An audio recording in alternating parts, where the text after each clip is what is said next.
मेरा ये मानना है कि आप चाहे जिस जबान में बात करें, बात करने का सलीका यानी ढंग बेहतर या सही होना चाहिए। नमस्कार, मैं हूं ऋचा और अपने हिंदी सही करने में छोटी कोशिश और करते हैं। पहली बात तो शादी या शादी शब्द को लेकर बहुत सारे लोग गलत हिंदी में बात करते हैं। इसके साथ ही शादी और विवाह ये दोनों शब्द को लेकर भी लोगों के अंदर गलत फहमी है या गलत इस्तेमाल करने की आदत है। जैसे शादी और विवाह का अर्थ एक होता है, लेकिन इसके अलावा इन दोनों में पूरी तरह से अंतर है। शादी एक उर्दू जुबान है, जबकि विवाह एक हिंदी जुबान है। शादी एक स्त्रीलिंग शब्द माना गया है, जबकि विवाह को हिंदी में एक पुल्लिंग शब्द माना गया है। तो बात करने का तरीका दोनों को लेकर बहुत ही अलग होगा, जिसके लिए आपको ध्यान देने की जरूरत है, तभी आपकी हिंदी सही होगी, सही मायने में। तो आइए देखते हैं कि हम बात कैसे करते हैं। शादी होती है, जबकि विवाह होता है। उसकी शादी हुई थी, जबकि उसका विवाह हुआ था। अब दोनों को देखकर आप ये फर्क समझ सकते हैं कि शादी एक स्त्रीलिंग शब्द है तो ई वाले मात्रा के साथ कही जा रही है, जबकि विवाह पुल्लिंग शब्द है तो आ वाली मात्रा के साथ कही जा रही है। अब यहाँ आगे बढ़ने से पहले एक बात मैं साफ तौर पे कह दूं कि बात अगर मैं, तुम, वो, आप और हम के साथ न कही जाए तो लड़का और लड़की दोनों के लिए एक ही तरीका, एक ही ढंग से बात कही जाती है या कही जाएगी। जैसे अगर मैं एक लड़की होकर कहती हूँ कि मेरी शादी हो चुकी है, तो आप चाहे जिस उम्र के लड़के या पुरुष हो, आप भी यही कहेंगे कि मेरी शादी हो चुकी है। अगर एक लड़की होकर मैं कहती हूँ कि मेरा विवाह हो चुका है, तो एक लड़के होकर आप भी यही कहेंगे कि मेरा विवाह हो चुका है। कोई फर्क नहीं है दोनों के बात करने के तरीके में। आइए कुछ और बातों के जरिए जानते हैं शादी और विवाह को लेकर बात कैसे करते हैं। कैसी शादी, कैसा विवाह, किसकी शादी, किसका विवाह। रोहन की शादी प्रिया से हुई है। अब यहाँ रोहन के बजाय कोई भी ई वाले मात्रा के शब्द या जिनके बारे में आप बात कर रहे हैं रख सकते हैं। आपकी शादी, उसकी शादी, किसकी शादी, भाई की शादी, दोस्त की शादी, पड़ोसी की शादी, मेरी शादी, तेरी शादी, ई वाली मात्रा होगी। प्रिया की जगह पे जो भी शब्द यहाँ आना उचित होगा आपकी बातों के दौरान वो रखिए। और हो चुकी है, हुई है, होने वाली है, हुई थी, होगी, ई वाली मात्रा के साथ रखिए। आपकी वहां हिंदी सही जाएगी शादी शब्द को लेकर। जबकि विवाह को लेकर आप कहेंगे रोहन का विवाह प्रिया से हुआ है, हुआ था, होगा, होने वाला है, जो भी। और रोहन का के बजाय आप कोई भी आ वाली मात्रा रखिए। मेरा, उसका, तुम्हारा, किसका, भाई का, पड़ोसी का, दोस्त का, जो भी यहाँ जरूरी लगे आ वाली मात्रा। और प्रिया की जगह पे जो भी जरूरी शब्द लगे बातों के दौरान उसे रखिए और अपने विवाह के साथ सही हिंदी में बात कीजिए। तुम्हारी शादी कैसी रही, तुम्हारा विवाह कैसा रहा। आप बस इस तरीके से बात करिए, आपकी हिंदी सही होने से कोई नहीं रोक सकता। अब जब आप शादी की बात कर रहे हैं तो दो चार पहलू और आते हैं जिनके बात करने की जरूरत हमें पड़ती है सही हिंदी में, जिसे जानने की जरूरत है। तो मैंने 2-3 पहलू उठाए हैं ताकि हम सही हिंदी सीख सकें। अब शादी होती है तो खर्च, उम्र, बात, तारीख, ये सारी चीजें हम ध्यान देते हैं। जैसे उम्र, अब शादी की उम्र या शादी का उम्र होती है या होता है, उम्र बढ़ती है या बढ़ता है, क्या कहें, नहीं पता ना, तो कोई बात नहीं, मैं बता रही हूँ। चाहे जिस किसी की भी उम्र हो, वो होती है, यानी उम्र एक स्त्रीलिंग शब्द है। तो बात कैसे करेंगे। शादी की उम्र हो चुकी है। अब यहाँ शादी की जगह पे कोई भी ई वाली मात्रा, यानी शादी की मैंने बोला है तो रोहन की, पढ़ाई की, जाने की, आने की, खाने की, गाने की, जो भी बात कहने हैं उसमें ई वाली मात्रा के साथ जोड़िए और अपनी बात कहिए।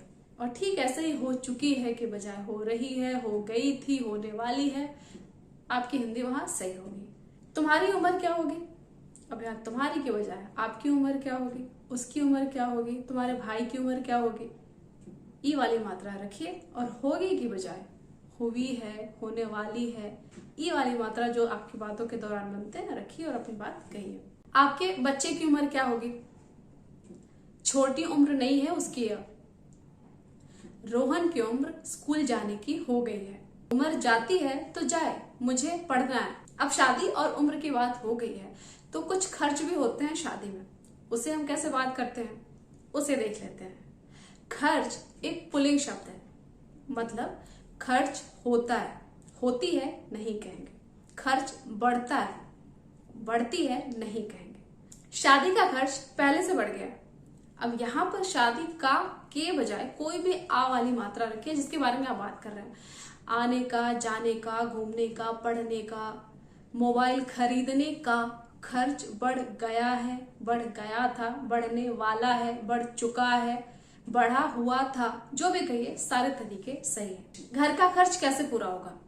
अब घर का के बजाय कोई भी आ वाली मात्रा रखिए। मम्मी का खर्च, बीमारी का खर्च, इलाज का खर्च, मोबाइल का खर्च, घर का खर्च, घर खरीदने का खर्च, कुछ भी रखिए जिस चीज का खर्च है उसमें आ वाली मात्रा जोड़िए, आपकी हिंदी वहां सही होगी। और पूरा होगा के बजाय आ वाली मात्रा यहाँ भी रखिए कि होगा, हुआ था, होने वाला है। ये तरीका है बात करने का जिससे ध्यान देने की जरूरत आपको पड़ती है। खर्च बढ़ गया है, तुम्हारा खर्च बढ़ गया है। अब तुम्हारा आ वाली मात्रा है तो यहाँ पर जो भी शब्द आएंगे आ वाले मात्रा। मेरा खर्च बढ़ गया है, उसका खर्च बढ़ गया है, स्कूल का खर्च बढ़ गया है, मेरे यहाँ रहने का खर्च बढ़ गया है, भाई का खर्च बढ़ गया है, खाने का खर्च बढ़ गया है, गया था, गया होगा, जो भी रखिए आ वाली मात्रा रखिए, आपकी हिंदी वहां सही होगी। ध्यान दीजिए कि आप कैसे बोलते थे और अब आपको कैसे बोलना है सही हिंदी के लिए। अब शादी को लेकर उम्र, खर्च की बात होगी तो एक तारीख भी होती है जिसपे हमें शादी करनी होती है या विवाह करना होता है। तो अब तारीख को लेकर कैसे बात करते हैं? पहली बात, तारीख एक उर्दू जुबान है, इसे हिंदी में दिन, दिनांक या दिवस कह सकते हैं। इंग्लिश में डेट शब्द का इस्तेमाल करते हैं। इनमें तारीख एक स्त्रीलिंग शब्द है, जबकि डेट, दिनांक, दिन, दिवस, जो भी कहिए वो सारे पुल्लिंग शब्द हैं। तो बात कैसे करते हैं? आपको कौन सी तारीख पसंद है? अब कौन सी कही है मैंने, ई वाली मात्रा है क्योंकि तारीख स्त्रीलिंग शब्द है। अब इसे डेट, दिनांक, दिवस या दिन के बारे में कहना हो तो कहेंगे आपको कौन सा डेट हो, दिन हो, दिनांक, जो कहिए वो पसंद है या जो भी कहिए, आ वाली मात्रा होनी चाहिए। मुकदमे की तारीख करीब आ रही है। अब यहाँ मुकदमे की के बजाय किसी भी चीज की तारीख, जाने की तारीख, शादी की तारीख, आने की तारीख, घूमने की तारीख, सबकी तारीख की तारीख होगी। लेकिन इसी बात को आप डेट या दिनांक के साथ कहेंगे तो कुछ ऐसे कहेंगे कि मुकदमे का डेट या दिन या दिनांक मिला है, उसकी तारीख कब की है। अब उसकी के बजाय कोई भी शब्द रखिए। मिलने की तारीख कब की है, घूमने की, जाने की, आने की, सोने खाने, जो भी है, की वाले के साथ बात कहेंगे। और कब की है के बजाय का है नहीं कहेंगे। कब की रही है, कब होने वाली है, कब की मिली थी, ये तरीका सही है। जबकि डेट या दिनांक या दिन को लेकर कहेंगे कि उसका डेट करीब आ रहा है, उसका डेट कब का है, ये तरीका सही है। या उसका दिन कब का है। अब उसका के बजाय कोई भी आ वाली मात्रा रखिए। शादी का दिन या डेट कब का है, तुम्हारे जाने का डेट कब का है, फ्लाइट का दिन कौन सा है, ये तरीका है डेट, दिनांक, दिवस को लेकर बात कहने की। इस बात पर ध्यान मत दीजिए कि आपकी जुबान किस लहजे में है। इस बात पर ध्यान दीजिए कि जिस जुबान में आप बात कर रहे हैं उसका तरीका सही है या नहीं।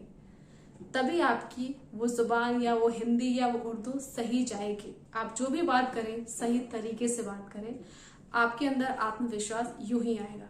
आप कोशिश बिल्कुल मत छोड़िएगा। धन्यवाद।